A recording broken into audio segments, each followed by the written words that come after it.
Everyone, আসসালামু আলাইকুম। এই যে মাছ ময়লাটা ফেলে রাখি, মনে করেন না যে আমি মাছ আর পরিষ্কার করি না। এই যে রান্না করার সময় সব পরিষ্কার করে ময়লাটা আগে ফেলে রেখেছি। এই যে পেটটা পরিষ্কার করে একদম ধুয়ে নিই। বিসমিল্লাহ। পেঁয়াজ দিলাম, ডিম দিয়ে আলু দিয়ে রান্না করব। টমেটো দিলাম। আমি তরকারি পেঁয়াজের সাথে টমেটো দিয়ে কারণে তরকারিটা ঝোলটা সুন্দর হয়, আর মশলাও কম লাগে, এই জন্য টমেটো দিই।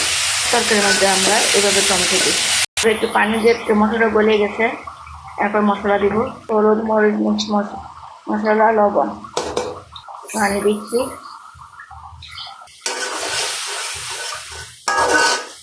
এখন আমি শিম দিব, তরকারিটা দিচ্ছি। একটু হালকা হালকা চিচিঙ্গা দিয়েছি, একটা চিচিঙ্গা দিলাম। একটু নেড়ে দিই। টমেটো দিলে এই যে দেখেন মশলা অল্প দিয়েছি, তরকারিটা কালারটা সুন্দর হয়। আর টমেটো দিলেও ভালো লাগে। অনেকে তো আস্তে আস্তে দেওয়া হয়, কিন্তু আমার ওই যে আদা ভাঙ্গা কিছু কিছু আছে, আস্তে আস্তে কষিয়ে নেব। এখন একটু ঢেকে দিচ্ছি আর একটু নাড়াচাড়া করে দিচ্ছি। পানি রয়েছে, আবার পানিটা শুকিয়ে কষাবো। ভালো করে তরকারি কষালে তরকারি স্বাদ হয়। এই যে তরকারি যে কষানো হয়ে গেছে, এভাবে কষিয়ে নেবেন। এখন আমি মাছ দিব, চুল দিব।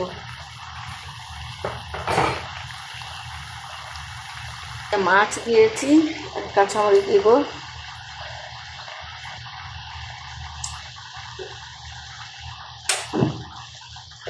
বিসমিল্লাহ। গরম পানি দিচ্ছি, চুল।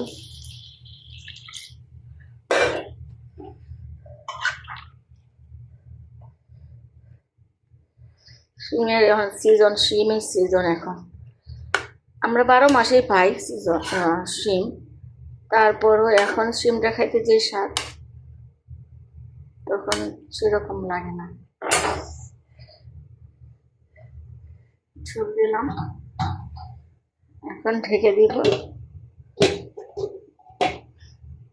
এই সাইডে জিরা ভাজছি, জিরা আনা ছিল, জিরাটা ভেজে গুঁড়া করে রেখে দিব। তরকারি হয় নাই। এখন আমি ধনে পাতা দিচ্ছি। এখন সিজন ধনে পাতা সিজন, রান ধনে পাতা বেশি। ধনে পাতা দিলে তো তরকারি আরো মজা হয়, স্বাদ বাড়ায়।